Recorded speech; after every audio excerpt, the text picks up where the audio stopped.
Discussions in this show are for entertainment and educational purposes only and should not be construed as specific recommendations or investment advice. Always consult with your investment professional before making important investment decisions. Securities offered through registered representatives of Cambridge Investment Research, Inc., a broker-dealer and member of FINRA and SIPC.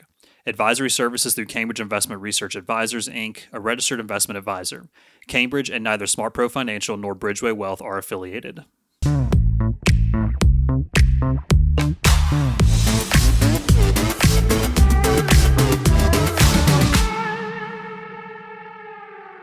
Hey, and welcome back. My name is Haley. And I'm Patrick. And this is the Working Wealth Podcast. Patrick, tell us a little bit about what we're talking about today. Yeah, sure thing. So today we're going to be talking about the basics of understanding IRAs. And I think that the most important thing to think about right here is understanding that an IRA is something that you can use as part of your financial plan, part of your financial life to help enhance your opportunities, optimize your, potential results down the road, and making sure that we're just on the right track, using the right tools at the right time, kind of thing. And I guess this topic has spawned from, this is a common question that we get, right? Yeah. I mean, it's just people ask, what are they? How are they different? There's things called traditional IRAs. There's Roth IRAs. Then you hear the word pre-tax and after-tax. And you hear a lot of things, and we're just kind of here to clarify, I guess, in a way. Exactly. Yeah. Okay. In terms of today, so we're going to go over some highlights of, we'll say, like the surface level, maybe a little bit below the surface level kind of things. Yeah. Ultimately, there is a lot of stipulations. There are a lot of rules. There are a lot of complexities that you can get into. Right. But we want to start simple, and then as we go down the road, we'll definitely expand on those things. Like tax law changes and things like that definitely have had impacts over the past even couple years and even the past 9 months, honestly, towards IRAs. So my thought for today, though, was let's start off with a trivia question. Oh, am I answering? Yep, we're going to have you answer this question. So the trivia question is, what does IRA stand for? In all fairness, we definitely rehearsed this trivia question. Oh, we definitely did. But do you remember? That's the real question. That I'm supposed to get it wrong. But or you can I get it right. Get it wrong. I did or you get can it get wrong. it right. Okay, yeah. I said IRA stands for something retirement account. That's right.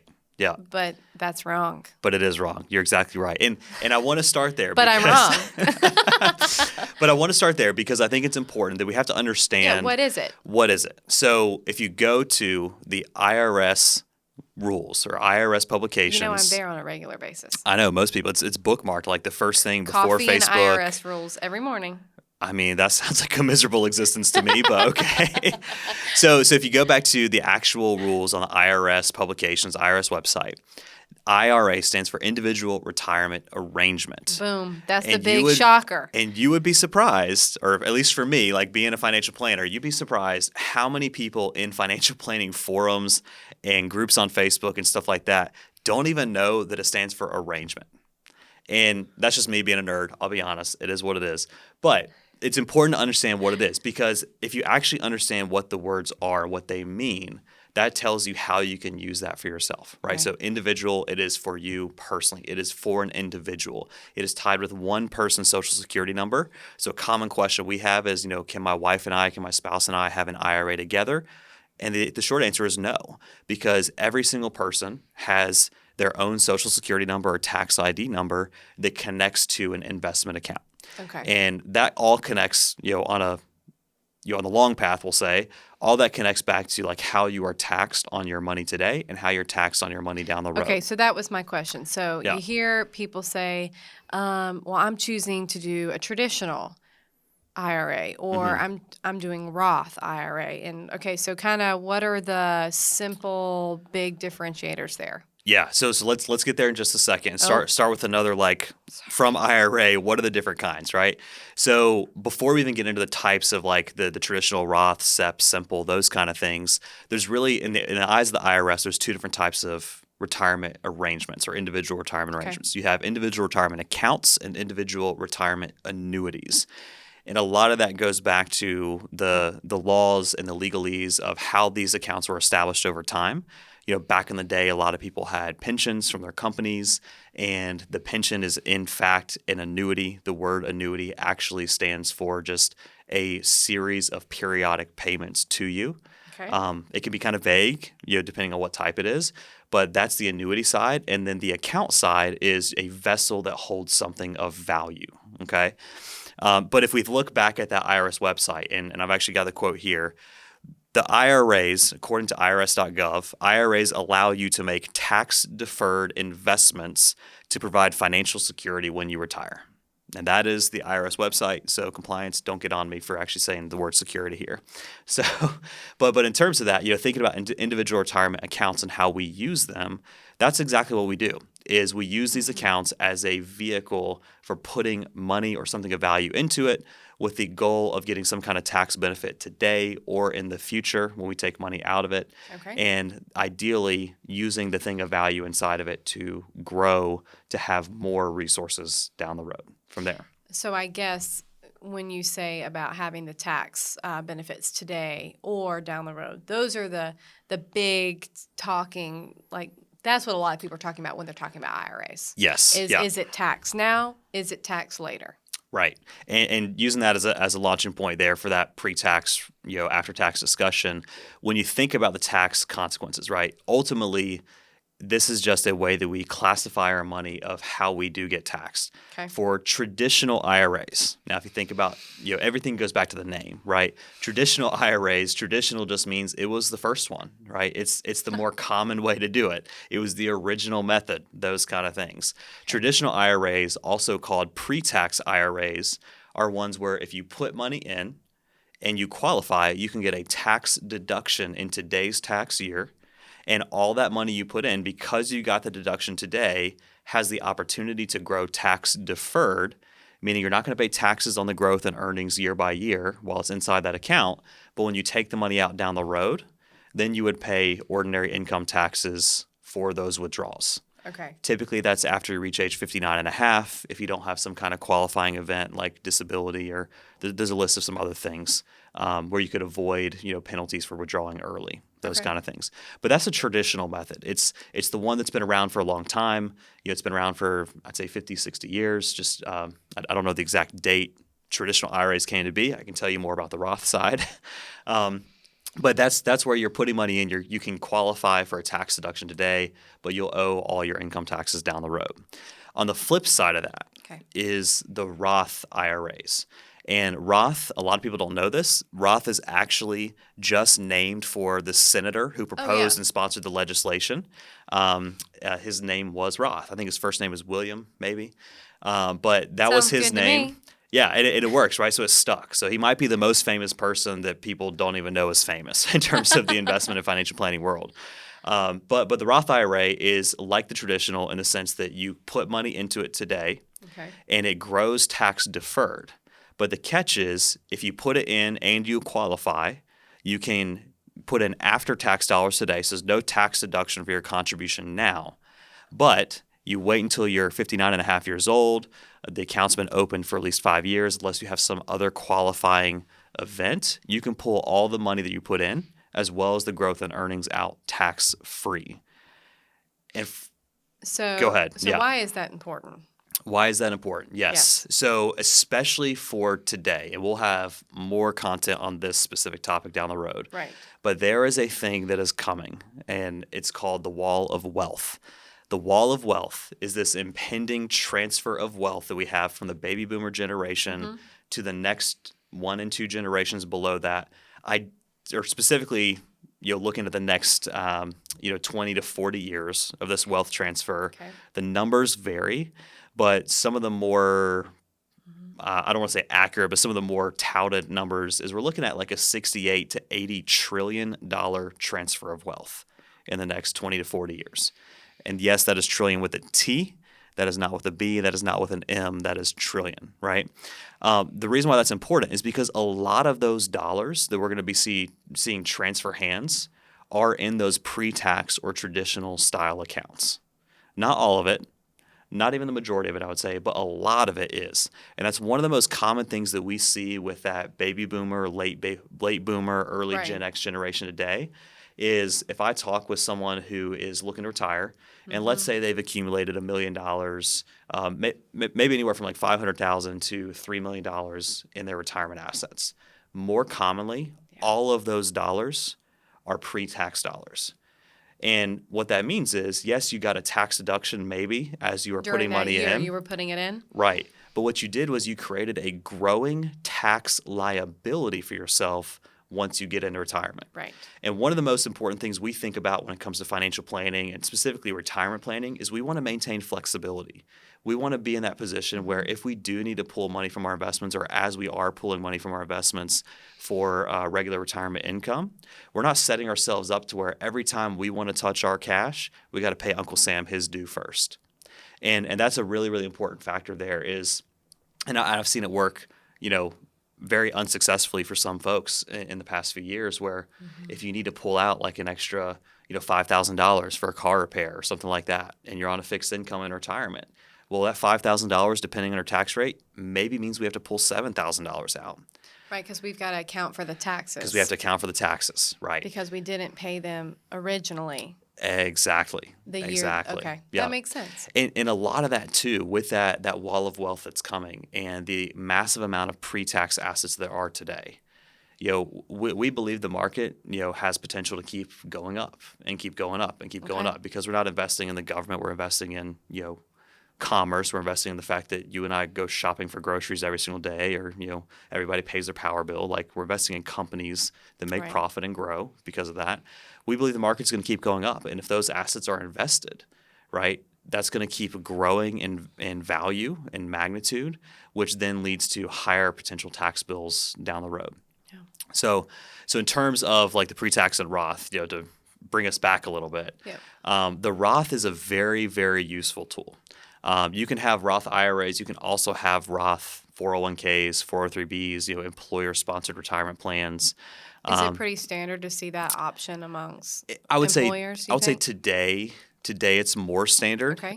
Even 5 years ago or 7 years ago when we got in the business, it wasn't as prevalent. Okay. But we're starting to see more of that become a reality, and I'm very grateful for that, because Absolutely. it gives people that opportunity to really enhance their opportunities, enhance their flexibility. Okay.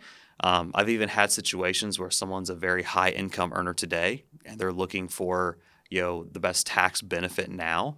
And we have to reframe that perspective and say, well, given where you are today, we're not really expecting to see you in a lower tax bracket in the future. So it wouldn't make sense to do pre-tax now when we could have tax-free resources to offset distributions that would be taxable in the future. Okay. And that's something where every person's situation is different, and That's you need right. to talk with a qualified, licensed financial advisor to evaluate your personal situation. Mm-hmm. That's what I recommend for everybody to do.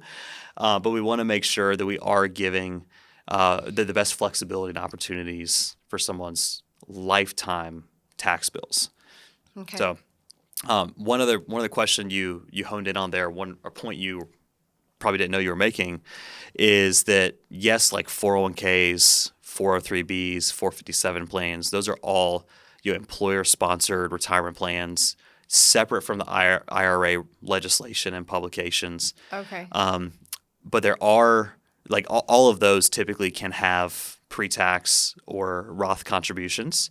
Very recently, as of the passing of the Secure Act 2.0 at the end of last year, because of this massive wall of wealth and all of these tax implications that are coming, the government has been so kind to us to change the rules in some positive ways and some negative ways around how we actually can save for our future. One of the positive things is for small businesses, if they set up a SEP IRA, which is a simplified employee pension plan, IRA plan, or a simple IRA, which is a savings incentive match plan for employees, those two types of plans historically have only allowed pre-tax contributions. But with the passing of Secure Act 2.0 at the end of 2022, starting effective January 1st of this year, 2023, those plans can have Roth contributions as well. Am I correct when I'm saying, so then the traditional and the Roth IRAs, those are individuals, right? Correct. That's right. So then if I also have a small business, I can also have a SEP. Yes. And there are some stipulations there. You can have both. Yes, Not you can one have or both. the other. Exactly. Okay. Yeah. And that's one of the things that, especially up until these law changes we've seen recently, we've helped clients navigate what's the right vehicles to use. And I'm assuming that Yeah. that can be beneficial to have both, as there are contribution limits that we are kind of tied to. So it's a way, if Yeah. you have both, you can put extra money away and not just be capped by that $6,500 or the $6,000 of the Roth or the traditional. Right, exactly. And I'm really glad you brought that up, because clarifying the contribution limits is very, very important these days. Yeah, So and they changed. they have can changed. change. Yep. And they are changing again. Am I incorrect? So we had them change coming into 2023, but Okay. even the way the rules were written coming into 2023 with Secure Act 2.0, the variations year to year are subject to change even more. So Okay. for 2023, this tax year, the contribution limit for a traditional or Roth IRA is $6,500 if you are under age 50. That's right. Meaning up Okay. until the year you turn 50. So the year that you turn 49, up through that calendar year, you can contribute $6,500 into your traditional or Roth IRA buckets. Once you turn 50, the year you turn 50 years old, you can do another $1,000 contribution to get to the total of $7,500 into Okay. those accounts. And why do they do that? It's called a catch-up contribution. Okay. So like if you're older, you have more opportunity to put more away Okay, to makes try sense. to catch up a little bit, right? Got it. Now there's a whole philosophical. And that's both for Roth and traditional. Correct. I'm going to Okay. specify something there in just a second. Okay. But if you think about even the naming of the tools and the vehicles, it's called a catch-up. We could have a whole philosophical discussion Right, about the that catch-up means philosophy. I'd have So needed to be doing more earlier. right. Right. Yeah. Exactly. So we'll just button that one up Correct. for right now. Yeah. But going back to the contribution limits, a very common question that I get from folks is, well, can I have like 2 IRAs and put the max amount in both of those? And the answer is no, you cannot. The contribution limit is for all of your traditional and or Roth IRA Right. accounts But together. in our case, you have an account. I have an Correct. account that we both separately max out. Correct. And that goes back to the naming we talked about before, where it's an individual retirement Right. arrangement. So every person per their social or connected with their social security number, they can max out these accounts to that annual limit. Got it. So I've had people ask me though about like, can I have multiple accounts and put the max in each of them? Like, well, you can have 7,500 accounts if you're 50 plus and put $1 in each Yeah, of I was them, gonna say, and you're okay, yeah. still within The contribution limits. Yeah, you're still within the confines of the law and the Okay. contribution limits, right? Got it. There are specific rules for penalties. You get one. Yeah, you get one or you send it back. But there are specific rules around excess contributions. So, like if you put too much in an account, Okay. then you could be penalized up to like 6% per year of the excess contribution until you pull that money out. And that really comes into play when we talk about income-based contribution limits for these accounts. Okay, yes. I was going to say, I do know that there is a point where if you make over a certain ceiling, the IRA is not an option. Am I correct in that? So we'll clarify that. So I there's- signify the people in these podcasts. I know a little bit No. about what we're talking about. I'm just trying to Right. provide that back and forth so that people can get their questions answered. No, and I'm glad you asked that question. So before I dive into the details there, Okay. all this information we're talking about, you can find on the irs.gov website. Yeah, Now, the I'm not- horse's mouth. Yeah, you can get it from the Essentially. horse's mouth, right? Yeah. If you go to publication 590-A, that breaks down everything you need to know about contributions to individual retirement arrangements. If you go to publication 590-B, that covers everything about distributions from your individual But retirement in arrangements. case people are not going to do that, Yeah, in case you're not going to do that, just continue listening, and we'll cover the things you probably most likely need basics. to know. Right, Correct. the basics. But it is a good reference point if you're trying to understand a specific Right, rules, of things like course. that. So, but in terms of the income-based limits, and I am going to reference my notes for this because there's a lot of numbers here. There are separate rules for income-based limits for the Roth accounts and the traditional accounts. So let's cover the Roth they first. make it hard, don't they? Well, because of the benefits you get out of it. Okay, that makes sense. So with the Roth IRAs, there is a limit where if you have a modified adjusted gross income, starting at $218,000 for married filing jointly, Okay. up to $228,000 for married filing jointly. That is what's called a phase-out range. So if your modified adjusted gross income is below $218,000, then you're good. You can make a full contribution to a Roth IRA, you and your spouse, if you file a joint tax return, even if one of you is not working, like you alluded to earlier, if one is not bringing in income, as long as you have earned income for your family to justify putting money into two accounts, you can do so. I do think that's a good thing to just kind of like sit on Yeah. for a second. So if Yeah. you, which this is common, Okay. there's one spouse stays at home Right. and one spouse works. Even if, for example, let's say me, I don't have earned income for the year of 2023, I can still put contributions into an IRA account because my household has income.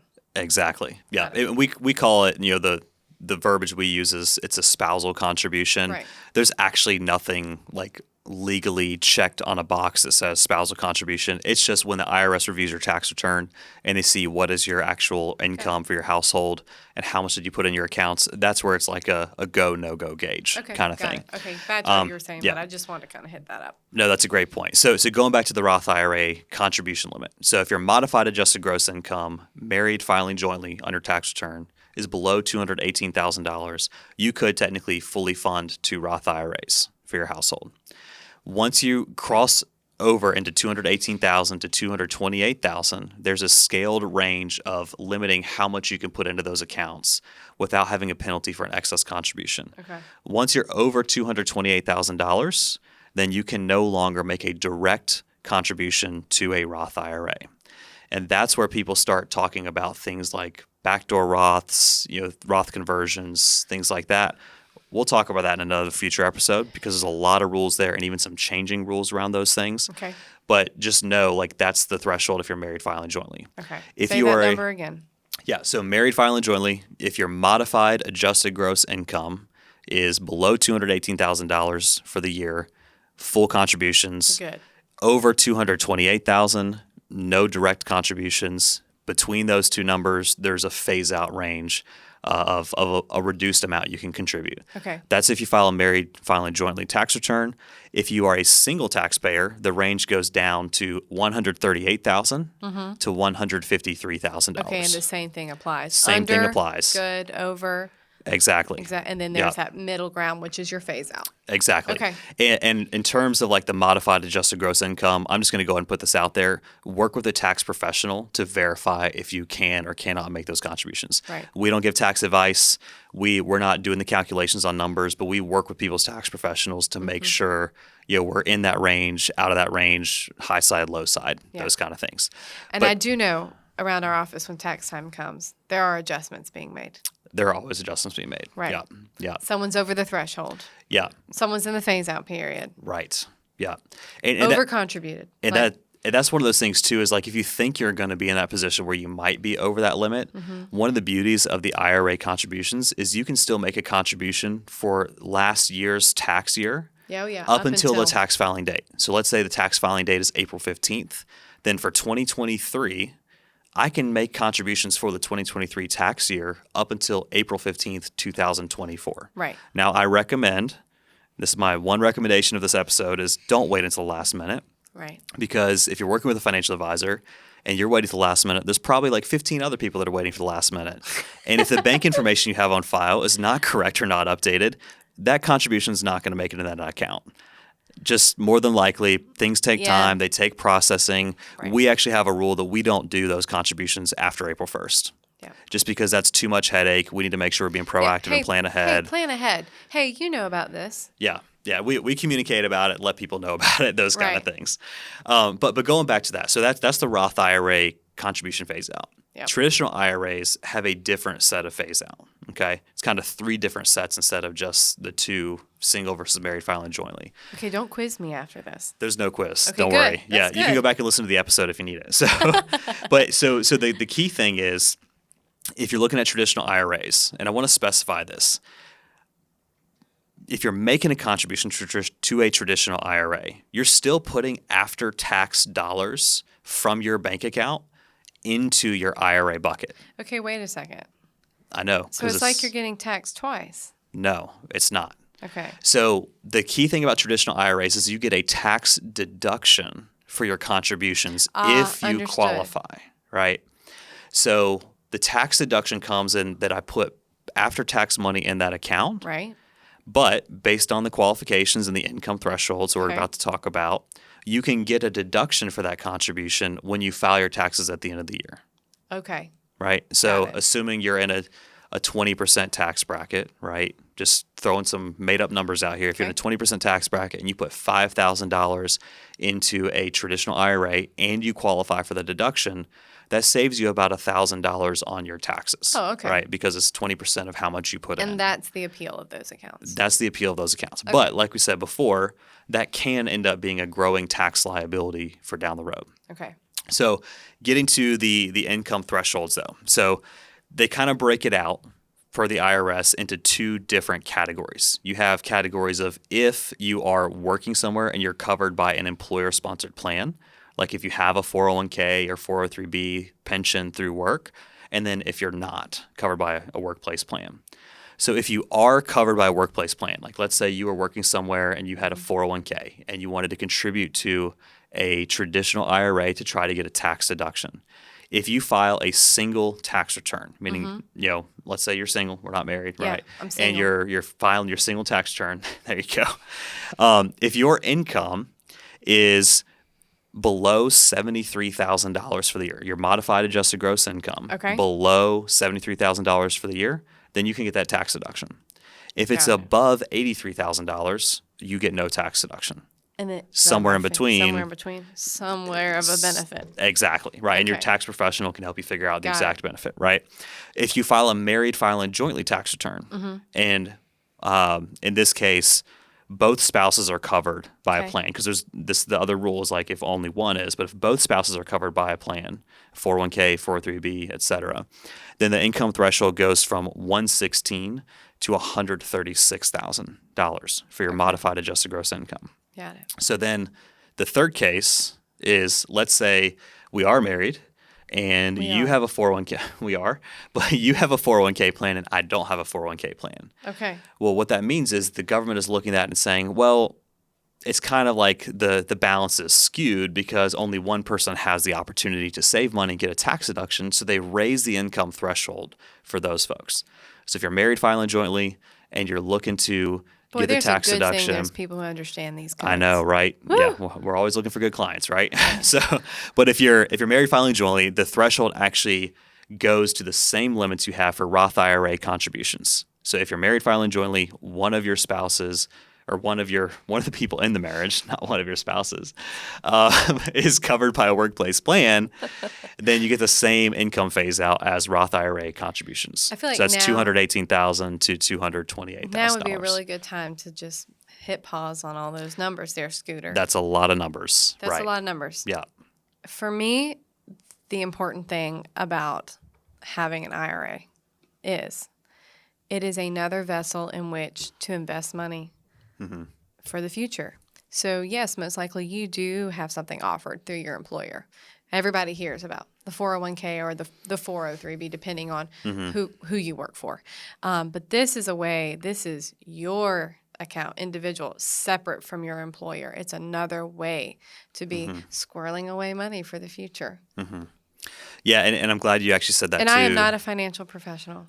Let me go ahead. You're the and also practice say that I'm manager. the practice manager of our office. Right. But it's another way. Yeah. It's another way. And luckily, there are people who understand all those different limitations that you don't have to worry yourself with. Or if you want to, you absolutely can. It just Right. depends on your personality and you. Right. And I think that's a really good point that you made. I don't want to gloss over that. Yeah. And again, this is something we can talk about in another episode at length, but your employer-sponsored retirement plan is not a benefit that your employer is offering just out of the goodness of their heart. That's true. Right. Yes. So the actual rules and legislation back in the 1970s, the ERISA Act, Employee Retirement Income Security Act, was established to alleviate the liability and pressure on employers of funding and maintaining defined benefit pension plans. And the alternative was the government gave them an opportunity to offer 401k plans, Okay. 403b plans, things like that, where it is a defined contribution plan where you are allowed to defer some of your income before you get paid into these buckets, into these accounts where you can invest that. You are directing the investments. Okay. If you think your employer is choosing your investments for you, you need to go back and look at that because they set up default options. But unless you are paying for a service, nobody is actually making those decisions on your behalf. That's a very common misnomer we have to make sure we clarify. But this is an opportunity to take your retirement planning into your own hands and use the right tools for your own benefit over time. Okay, so kind of rounding out. I know there's Yeah. a ton of information Right. that can be talked about, but I think, bite-sized chunks is Yeah. super important for everybody. What do you have any last points that you'd like to make surrounding this topic? I do, yeah. And so specifically so I think some of the key bullet points we need to make sure we lay out before the end is distributions from accounts. Yeah. And then also talking about when you pass away, what happens. Okay, great. Because there's been a lot of changes around those two categories over the past 4 or 5 years. Absolutely. So talking about distributions, and this again goes back to that publication 590-B. If you want to be a nerd about it, that's me. Sorry, guys. But with that publication, it talks all about qualified distributions. So your pre-tax IRAs, once you reach 59 and a half years old, then you can take distributions from those accounts without any kind of penalty. You would most likely, though, owe federal income taxes on those distributions. If you take money out before age 59 and a half, that's where you have a 10% tax penalty for doing so. Right. For Roth IRAs, similarly, you have the 59 and a half year old age requirement before you can take money out. But if you are 59 and a half years old and you don't qualify by a series of other requirements, you might still have that 10% tax penalty. The one most people overlook is having that account opened up for 5 years. So you have to be 59 and a half years old plus have the account open for 5 years and funded, we should clarify. That's how you avoid that 10% tax penalty. Or if you're disabled, if you're a surviving spouse, things like that. So a lot of people miss that one little 5-year requirement, which is also why I encourage even a lot of my pre-retiree clients, let's get a Roth IRA opened up. Right. And these accounts, am I correct in saying that this shouldn't be looked at as a short-term investment? Like it's not something that I want to put money into and then take out in 2 years because I want to put a down payment on a house. I would say that would not be a good use of an account like this. These are not savings accounts. Right. These are investment accounts. And we think about investing, that is a long-term process. Okay. If you think you'll need the money in the next 4 years, there are other things. Then you should put your money somewhere else. Yeah, right. okay. Or we would typically advise to not invest if you have a very short time horizon. Because when you hear there says penalties, that's a bad word. Yeah, penalty. No one likes a penalty, right? Yeah, no one likes a penalty. But yeah, so in terms of the Roth IRAs, that's going to be the most important thing. There are, again, qualifications of like if you haven't had the account open for 5 years or if you're before 59 and a half and you're disabled or other things in those publications, you can take that money out without penalty. Also with the Roth IRA, though, that's kind of like your early retirement saving grace bucket if you fund it well, because you can actually pull your contributions out tax and penalty free. Like you can qualify for that over time. So for example, if you put $10,000 in when you're 30 and at 50 that account is worth $60,000, you could technically pull that $10,000 of contributions out. As long as you're not taking earnings out, then you're not going to have any taxes or penalties because that was an after-tax contribution. Understood. So you weren't deferring any kind of taxes to the future on that contribution. Exactly. Understood. Yeah. Because you're not touching any of the interest. Any of the growth or earnings. Growth or earnings, yeah. Got it. Yeah. So the last thing that I would say about that is when you pass away, there are certain requirements, especially now with the passing of Secure Act 1.0, Secure Act 2.0, and this all connects back with what I said earlier about the wall of wealth, right? The baby boomer generation has accumulated so much pre-tax money, meaning they have been deferring paying taxes on the growth of their investments, and they have had substantial growth over the past 30 to 40 years in their investments. So the government has not had tax revenue from all those earnings, right? Which is a problem. That makes sense. I'm not going to say that's they're making things advantageous for a Roth. For Roth, exactly. So we're kind of calling that the Rothification of retirement, is incentivizing Roth accounts, those kind of things. To fuel To money make sure we're getting now right into the government. And that's not to say this is the only reason the budget is not balanced for the government, right? We're all realistic here. Yeah. There's a lot of things that play into that. But that's an interesting thought. But it's an important thing. Cool. It's an important thing to know. So what the government has done, or Congress has done, is in the past, if you had a pre-tax retirement account or even a Roth account and you passed away, for certain beneficiary types, you could actually extend distributions from that account through your entire lifetime. So say if your parent passed away at 70 years old and they had a $400,000 retirement account, you could actually just open up what's called an inherited IRA, transfer the money into that, and then slowly take distributions out based on whatever the required minimum distribution amount is over the extension of your life. And then Okay. when you pass away, you can do the exact same thing for your kids, and they can do it for their kids, so on and so forth. Let So me you guess. have That's not going to be the case anymore. that's not the case anymore. There's a There- timeline requirement now in there. Exactly. I So remember that. there are still some beneficiary types: surviving spouses, minor children who are under age 18. Okay. If Right, you okay. That are a makes sense. beneficiary that's not a spouse, but you are within 10 years of the age of the person who passed away, like certain things like that, where you can still do what we call a stretch IRA. If your hair is blonde and your eyes are green, you've got this many years. Yeah, it's one of those if you're things, right? right-handed, you have this many years. Right.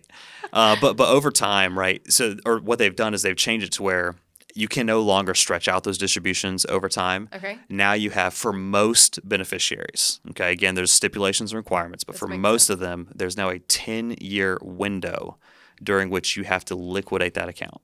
So this went into effect Right. January 1st of 2020. If the account owner passed away before then, you still get those stretch provisions. Okay. If they passed away January 1st, 2020 up until now you have that 10-year window you could be liable for.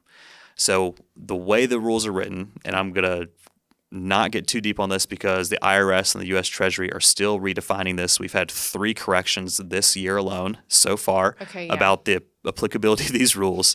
But essentially, you have to have that entire account liquidated within 10 years and pay the applicable taxes for both pre-tax and Roth accounts.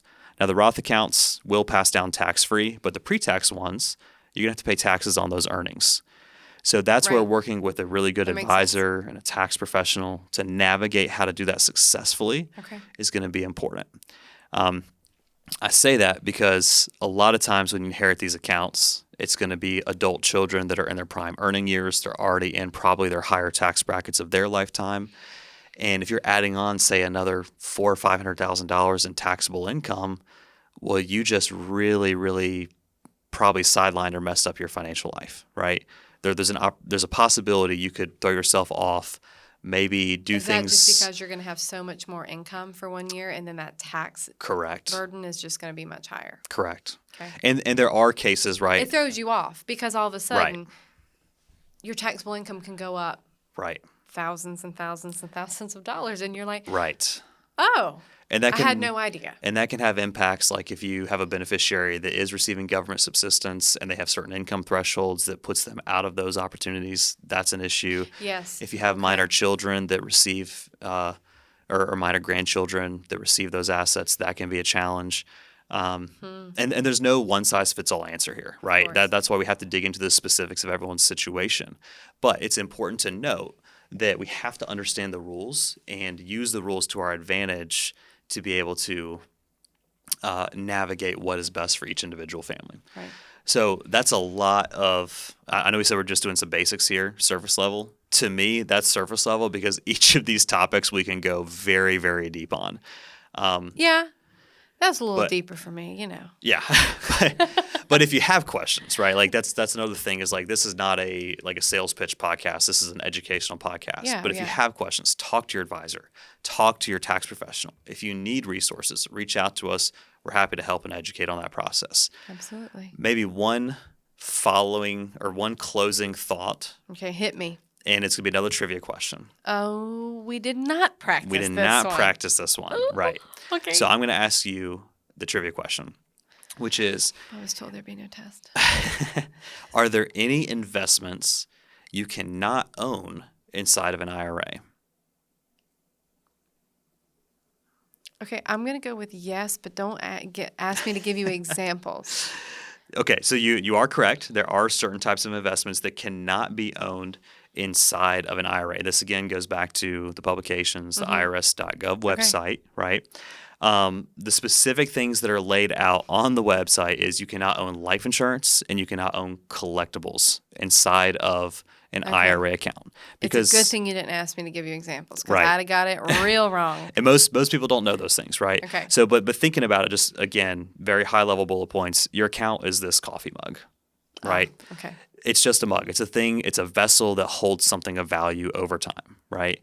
So you can put different kinds of things in this. I can put water in this. I can put water and then mix in some lemonade powder. I can put water in here and mix in some, electrolytes, things like that, protein powder, whatever, Or just to regular make good it. old coffee. Or just you can just have coffee, right?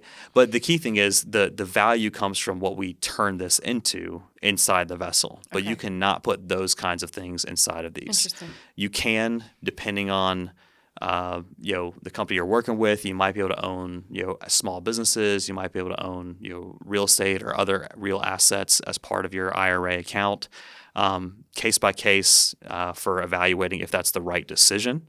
I would say most trustees and most companies don't allow those because of the complexities around the tax laws. Okay. But again, just consult your advisor and consult your tax professional on Okay. those things. Well, that is So. a fun fact. It is. And I think that's a wrap. I think that is too. We have a lot of things we can dive into. So, Okay. with that said, thank you so much for joining us on the Working Wealth podcast, breaking down the basics of IRAs and digging deeper into some of the key content there. Yep. If you have any questions and you have any content ideas or clarifying thoughts, we'd love to hear them. Please feel free to reach back out to us, and we'll get back to it as soon as we can. Yeah. See you next time. Thanks so much.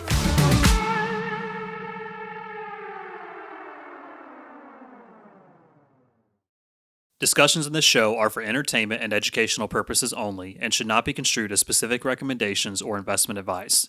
Always consult with your investment professional before making important investment decisions. Securities offered through registered representatives of Cambridge Investment Research, Inc., a broker-dealer and member of FINRA and SIPC. Advisory services through Cambridge Investment Research Advisors, Inc., a registered investment advisor. Cambridge and neither SmartPro Financial nor Bridgeway Wealth are affiliated.